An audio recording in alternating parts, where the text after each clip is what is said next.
Is Asad Umar. He's the Minister of Finance for Pakistan. As we all know, this is a new government and it is in the midst of committing to a new strategic future, prioritizing the building of human capital. Asad Umar, the Minister of Finance for Pakistan.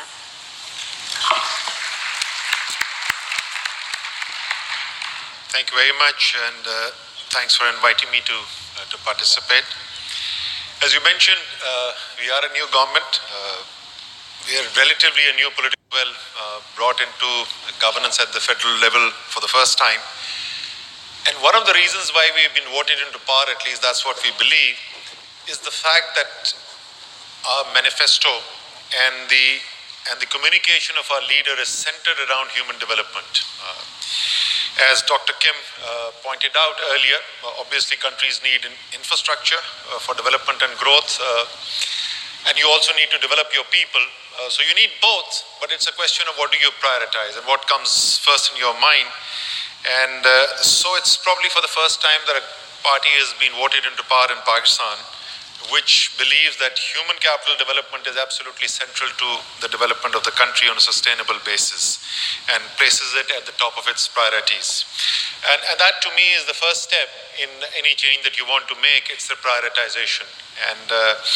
And some of the things, as I said, you will find in the manifesto, but the kind of thing which catches people's attention, I've even heard in the last 2 days, people I've met here commenting on it. The first speech of the Prime Minister, he spoke at length about the problem of stunting and how it's limiting the potential of Pakistan and the need to address it. So hopefully this prioritization will be reflected in the investments that we make as we move forward. Obviously, it's just been 7 weeks since we've come in. And obviously, without resources, you cannot make changes. So that's certainly a priority or certainly a prerequisite. But I strongly believe, at least that's been our experience in Pakistan, I assume that would be the case around the world, it's not just the resources, it's how well you use them. And governance, therefore, becomes a key.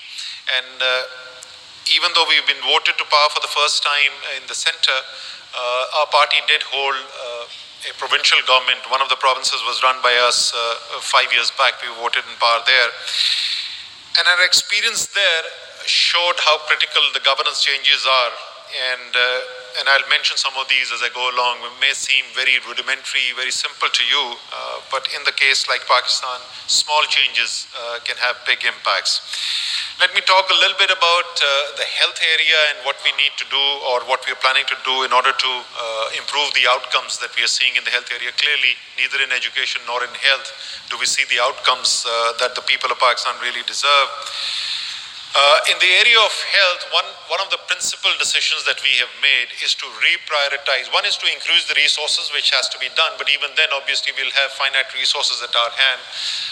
And we have seen, and that's the reflection of the kind of elite capture of society and policy making that you see in Pakistan, a disproportionately high budget allocation for tertiary healthcare compared to primary healthcare. And as in the Human Capital Index or the World Bank rightly emphasizes, it's those investments in primary healthcare which have the much greater impact on the lives of most of the people, particularly the children who are the future. So that reprioritization is one of the priorities.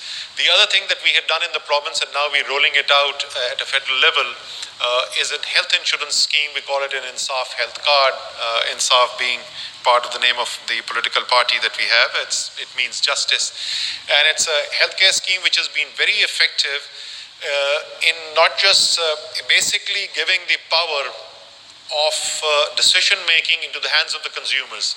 So using the same government budget, but providing it through the demand side rather than the supply side, which is traditionally the way things had been done. And that has a very powerful impact because the consumer then acts as the principal agent of accountability, and it improves performance because if you don't perform, you don't have patients coming in. And I think that's also a major part of the governance reform that needs to be made. Instead of the bureaucrats deciding how much money will go where, if we put more and more money into the hands of the people and the consumers and let them decide, it can have a really positive impact. The other change that on the health side we need to make is there is not enough attention given to nutrition. And we're looking at school nutrition programs. Some have been launched at a limited level, but that's an area that needs to be increased. And the second change of emphasis is moving more towards prevention, and immunization programs. Melinda Gates is here. The Gates Foundation has worked very closely with Pakistan with a very, very successful polio program or a polio eradication program. And we are hoping that this year might be the last year in which we have a case of polio in Pakistan. So other immunization programs of similar nature have to be prioritized because they have a very, very strong impact. On the education side, obviously you need more schools. There are a lot of children who are not in school. And in particular in Pakistan, the gender disparity increases tremendously as you go from primary schools to secondary schools. And the reason for that are the social conditions in Pakistan, particularly in the rural areas where girls cannot travel far from home. So there are more primary schools. So the distance from where a girl child resides and the primary school is less than the distance to the secondary school. And therefore the dropout ratio from the primary to the secondary system is much higher amongst girls. So we need to get schools out there, but there is a limit to how many schools you can build with the limited budgets. So we need to leverage technology, and that's a major part of the plans going forward, is to leverage technology so that we are able to go beyond brick and mortar and be able to access and reach children even in remote areas. Pakistan has some of the highest mountains in the world, and then you've got big deserts, so all kinds of logistical challenges, and using technology can really help there. To help increase access for children. And of course, another part which is related directly to budget allocations is increasing teachers. But quality is important, and I'm very glad to see that built into the Human Capital Index here. It's not just the number of years of schooling, but it's the quality of education that you get there. And again, simple things, as I said, I mentioned to you earlier, may seem very rudimentary to you. The teacher attendances in schools, particularly in remote areas, was very poor because the teachers wouldn't turn up or would not turn up frequently.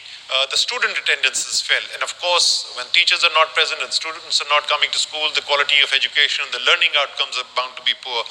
So simple things like biometric verifications and online verification of teacher attendance resulted in significant increases in teacher attendance, and wherever teacher attendance went up, the student attendance went up.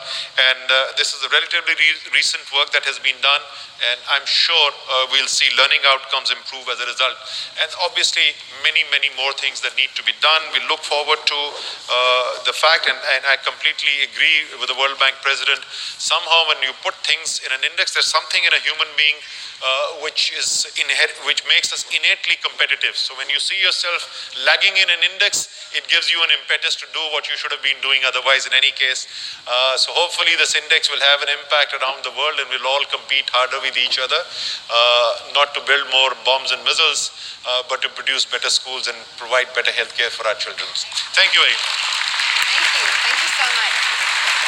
Thank you. Those are worthy, lofty goals, and I really like that spirit of competition, human competition. It's excellent. So I'm sure you'll be climbing up the rankings too.